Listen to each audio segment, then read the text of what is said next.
Wa fi riwayatin idza katabtum kitaban faktubu fi awwalihi bismillahirrahmanirrahim. Di dalam riwayat lain dikatakan kalau kamu menulis satu buku, satu kitab, maka tulislah di awalnya kalimat bismillahirrahmanirrahim. Wa idza katabtumuha faqra'uha. Kalau kamu menulis, maka juga dibaca, jangan hanya ditulis saja. Jadi sambil menulis kalimat bismillah, kita juga membacanya. Bismillahirrahmanirrahim, ditulis ya juga dibaca.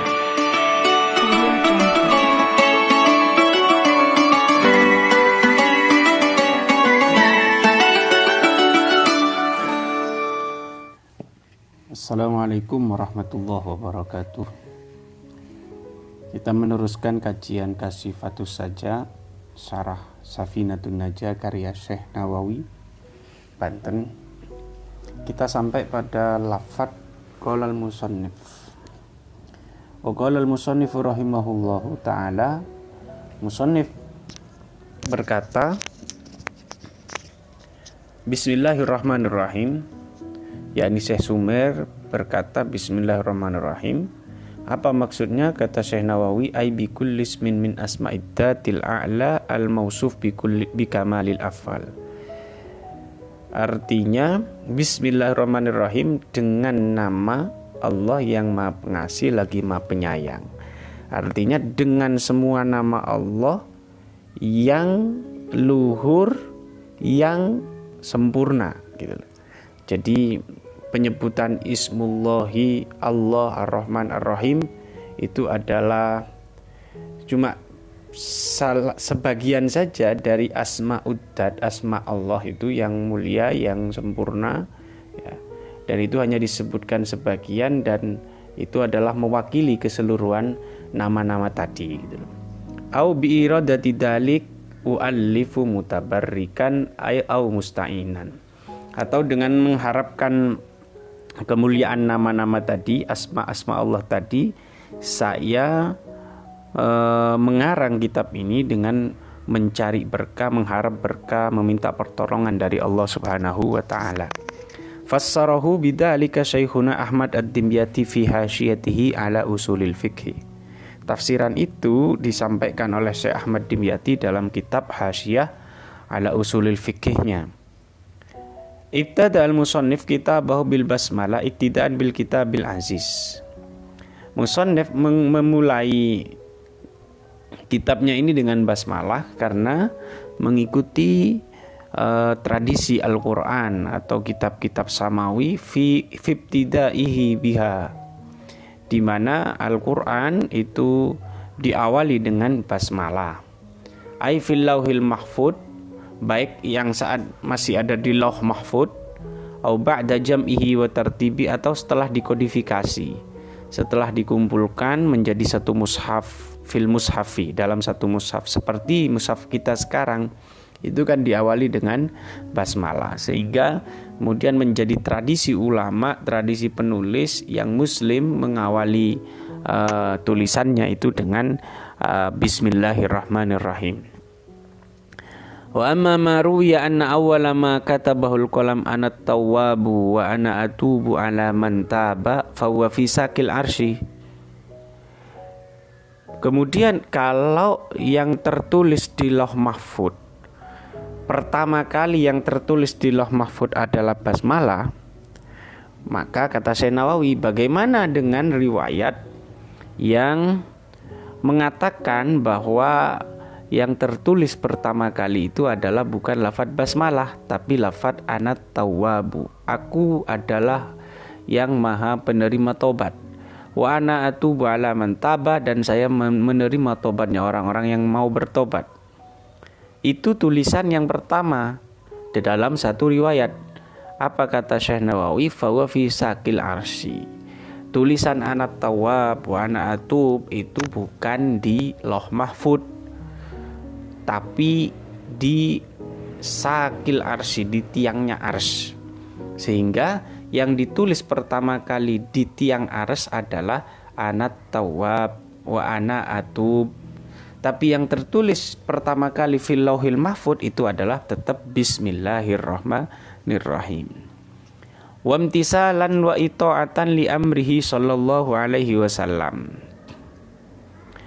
dan juga mengikuti perintah Nabi fi qaulihi inna awwala ma katabahul qalam bismillahirrahmanirrahim. Kata Nabi, sesungguhnya yang pertama ditulis oleh al-qalam, ya, oleh pena Allah itu adalah bismillahirrahmanirrahim. Fa idza katabtum kitaban faktubuha awwala. Sehingga kalau kamu menulis satu tulisan, satu buku, maka awalilah buku itu dengan basmalah. Wa hiya miftahu kulli kitab unzil.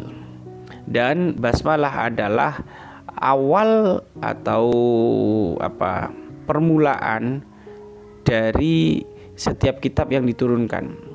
Kitab apa saja yang diturunkan dari Allah, makanya saya katakan kitab samawi tadi, kitab yang turun dari langit dari Allah, itu mesti pertama kali yang tertulis di situ adalah basmalah. Walaupun mungkin dengan bahasa yang berbeda. Kalau bahasa Suryani ya bahasa Suryani, bahasanya Nabi Daud apa bahasanya ini. Sementara bahasa Nabi Muhammad itu adalah Bismillahirrahmanirrahim. Walamma nazala alayya Jibrilu biha a'adaha salasan wa qala hiya laka wa li ummatik.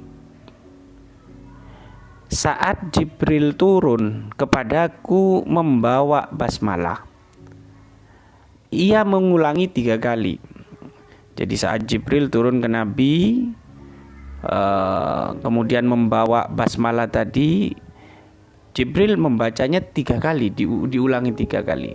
Kemudian Jibril berkata pada Nabi, ini basmalah ini adalah untukmu dan untuk umatmu. Famurhum la yada'uha fi syai'in min umurihim. Maka perintahkan kepada umatmu untuk tidak meninggalkan membaca atau menulis basmalah dalam segala urusan. Mau melakukan apa, membaca diawali dengan basmalah. Mau menulis apa, diawali dengan basmalah. Jangan pernah tinggalkan. Kenapa? Kata Jibril, fa inni lam ada'ha tarfata ainin mud nazalat ala abika Adam alaihi salam wa kadal malaika. Karena saya, begitu juga para malaikat, itu tidak pernah meninggalkan untuk membaca basmalah sejak diturunkan kepada Nabi Adam alaihi salam. Itu fadilah dari basmalah tadi.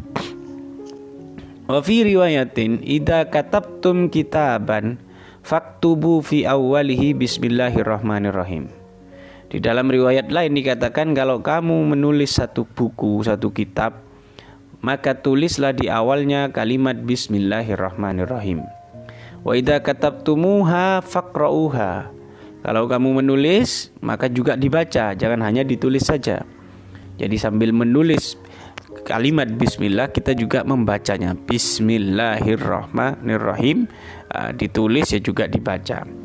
Wa ruwiya anhu sallallahu alaihi wasallam, diriwayatkan dari Nabi sallallahu alaihi wasallam annahu qala, bahwa Nabi berkata, takhallaqu bi ahlakillah, berperilakulah seperti perilaku Allah, atau tirulah sifat-sifat Allah.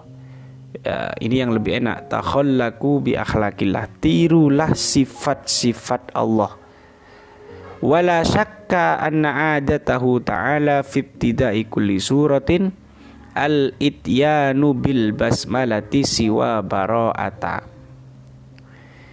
Dan sudah tidak diragukan, sebagaimana kita ketahui bahwa kebiasaan atau sifat Allah dalam memulai setiap surat di dalam Al-Quran itu adalah dengan basmalah. Coba lihat di mushaf. Mushaf cetakan mana saja mungkin ya, itu nanti di awal mesti basmalah dulu. Al-Fatihah itu bismillahirrahmanirrahim, nanti Al-Baqarah bismillahirrahmanirrahim, nanti surat-surat yang lain kecuali surat At-Taubah atau surat Bara'ah itu tidak diawali dengan basmalah. Itu tradisi Allah dalam mengawali setiap surat itu dengan basmalah.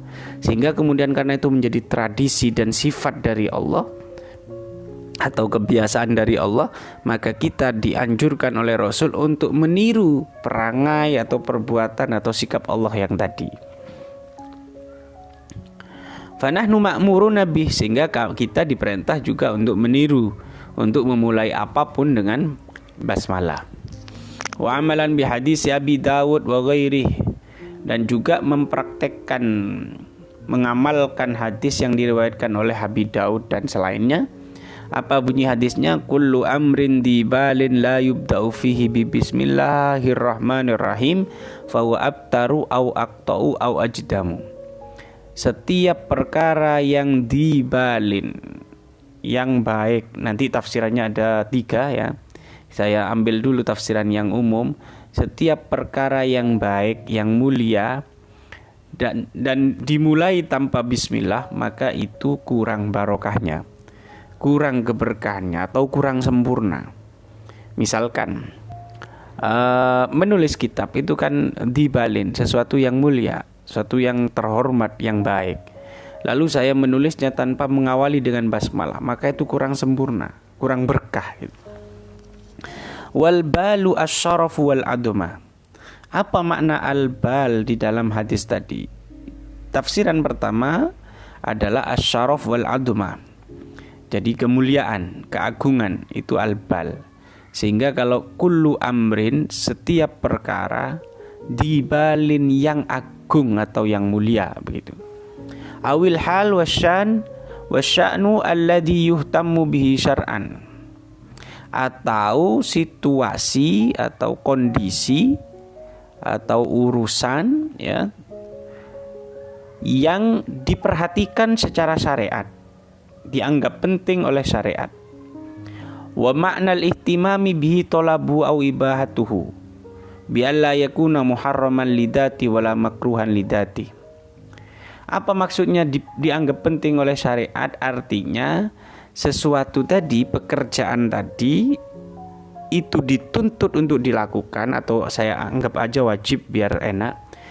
Jadi balin itu tadi maknanya adalah yang pertama syaraf, kemuliaan, keagungan. Yang kedua adalah pekerjaan yang dianggap penting oleh syariat.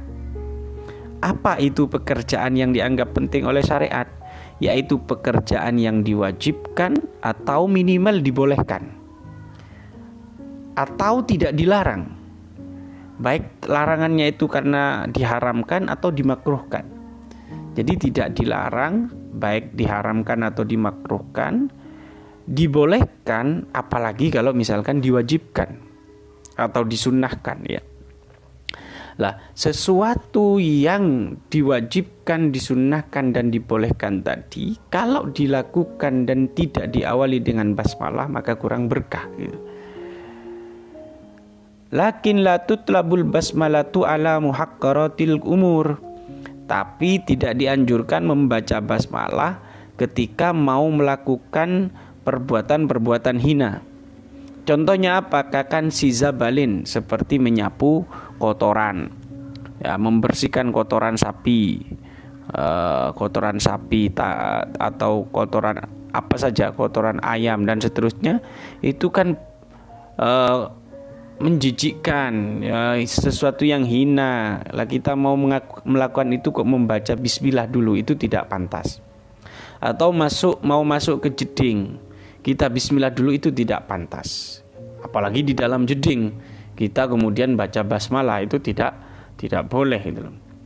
Atau melakukan apa saja yang hina, itu tidak diperkenankan untuk diawali dengan basmalah. Misalkan kita mau gosip, mau ghibah, mau memfitnah orang, mau mencuri, lalu kita kemudian memulainya dengan basmalah, itu tidak benar, tidak boleh. Wala tutlabu lidzikril mahdi, katahlil, juga tidak dianjurkan untuk membaca basmalah ketika kita mau zikir ya. Misalkan mau baca la ilaha illallah, la ilaha illallah, lalu karena kita termotivasi oleh hadis tadi harus dimulai dengan basmalah segala sesuatu, lalu kita mulai dulu bismillahirrahmanirrahim, la ilaha illallah, bismillahirrahmanirrahim, la ilaha illallah. Ya tidak begitu. Karena bismillah itu zikir kepada Allah, sarana mengingat Allah. Kemudian la ilaha illallah juga sarana mengingat Allah. Sehingga memulai dengan la ilaha illallah langsung tanpa basmalah itu sudah cukup. Tidak perlu dzikir yang murni seperti la ilaha illallah, subhanallah, itu dimulai dengan basmalah. Wa qala Syekhu Amirah wal balu aidon al qalbu. Tafsiran ketiga dari al-bal adalah hati. Artinya kullu amrin, setiap perkara, dibalin yang memiliki hati. Ka'annal amra li syarafihi wa idamihi malaka qalba sahibihi listighalihi bihi. Seolah-olah amrin tadi yang memiliki hati itu karena begitu mulia dan agungnya, kemudian dia menguasai hati orang yang melakukan, gitu. Membuat orang itu sibuk dengan urusan tadi.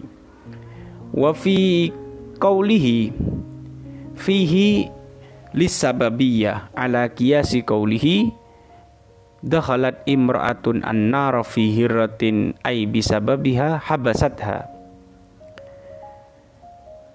Dalam hadis kullu amrin dibalin la yubda'u fihi. Lah, kalimat fihi itu maknanya bukan di dalam. Fi bukan makna di dalam, tapi makna sebab. Setiap perkara yang agung yang tidak dimulai sebab perkara itu basmalah, yang tidak diawali dengan basmalah sebab perkara itu, gitu ya. Itu sama dengan di hadis yang lain Nabi mengatakan dakhalat, masuk imro'atun, perempuan, an-naro, neraka. Fi hirrotin, ini fi kan, pakai fi. Tidak boleh dimaknai di dalam kucing gitu loh. Jadi perempuan masuk ke neraka di dalam kucing, itu jadi rancu maknanya. Tapi fi di sini makna sebab. Seorang perempuan itu masuk neraka sebab kucing yang ditahannya atau yang dipenjara atau yang dikurung oleh dia dan tidak diberi makan. Wahia imra'atun min Bani Israel. Kisah itu adalah cerita tentang perempuan di Bani Israel. Perempuan yang mengurung kucing kemudian masuk neraka tadi. Wal abtaru maktu'ud danab. Apa maksud abtar dalam hadis tadi? Fahuwa abtar dan seterusnya. Abtar itu adalah terpotong ekornya. Ada domba, kambing atau sapi atau kuda, ekornya kok tidak ada. Itu jelek kan? Jadi jelek gitu loh. Jadi tidak sempurna.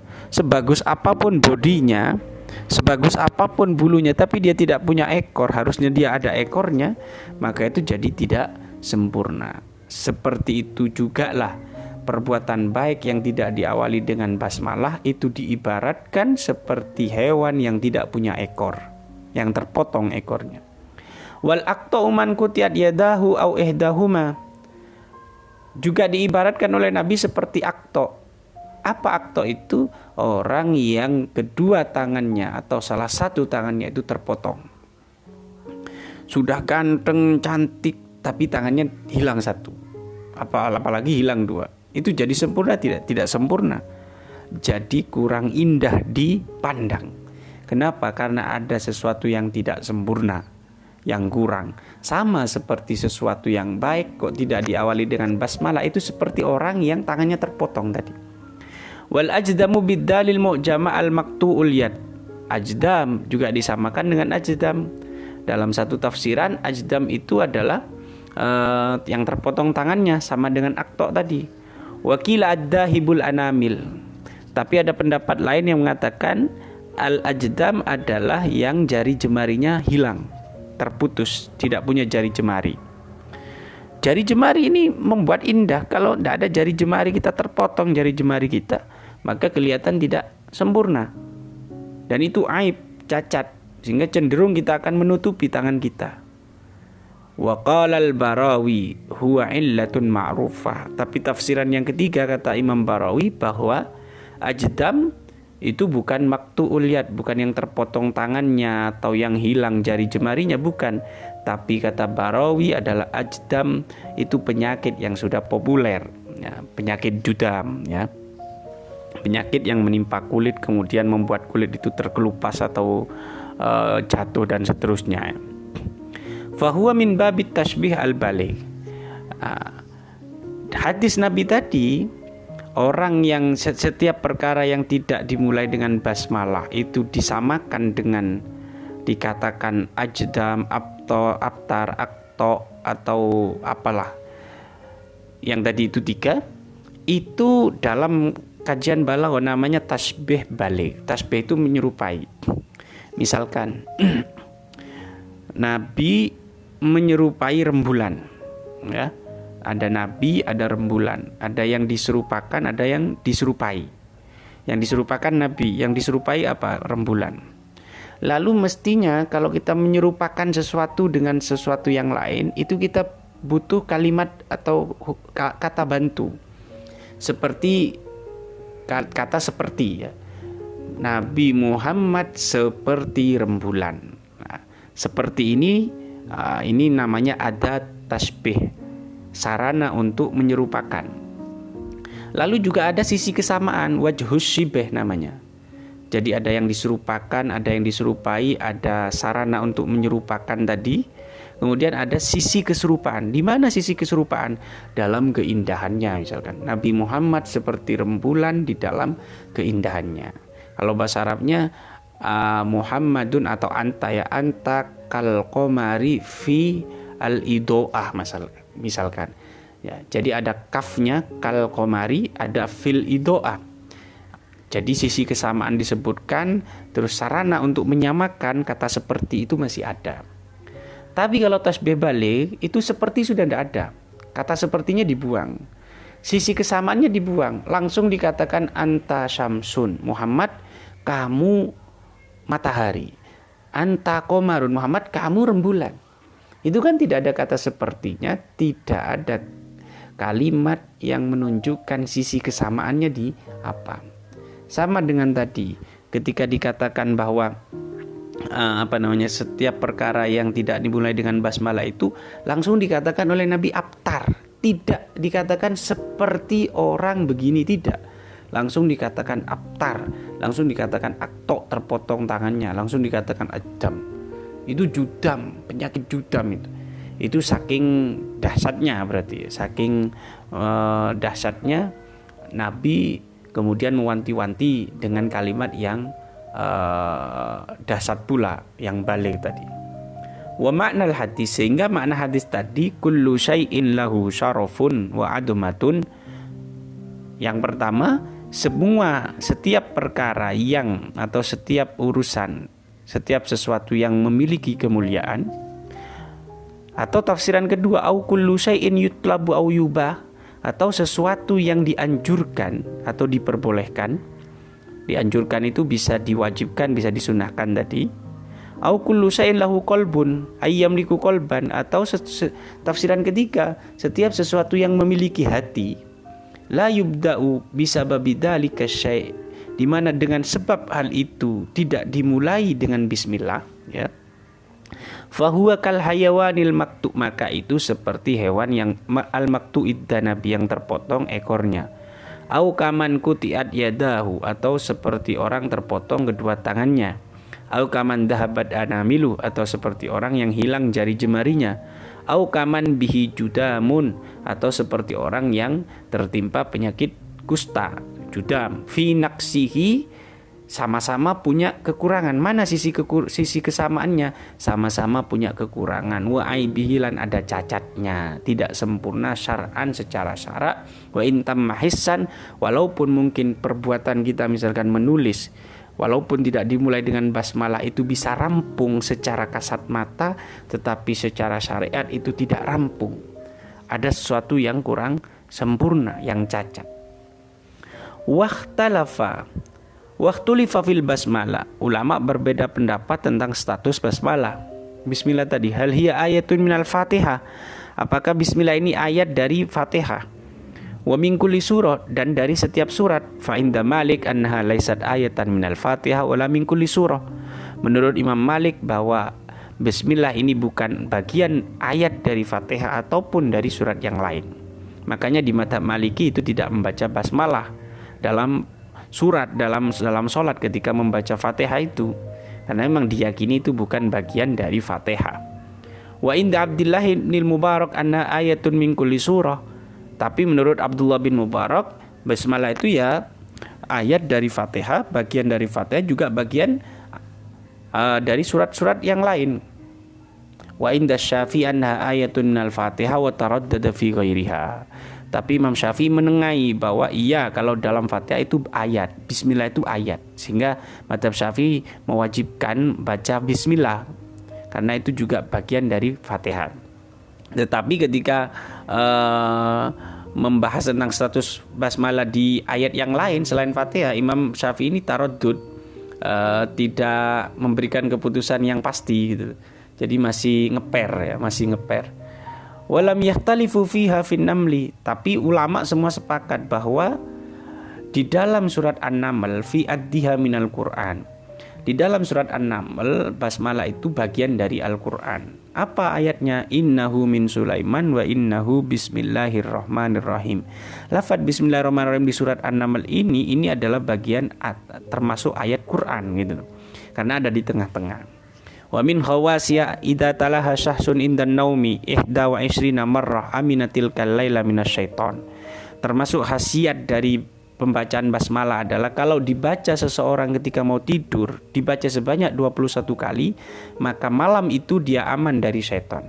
Wa amina baitu minas sariqati, rumahnya aman dari pencurian. Wa amina min mautil fujati, dia juga aman dari mati mendadak. Wa ghairi dzalika minal balaya, dan aman dari bencana apa saja. Afadahu Ahmad As-Sawi, ini yang disampaikan oleh Ahmad As-Sawi.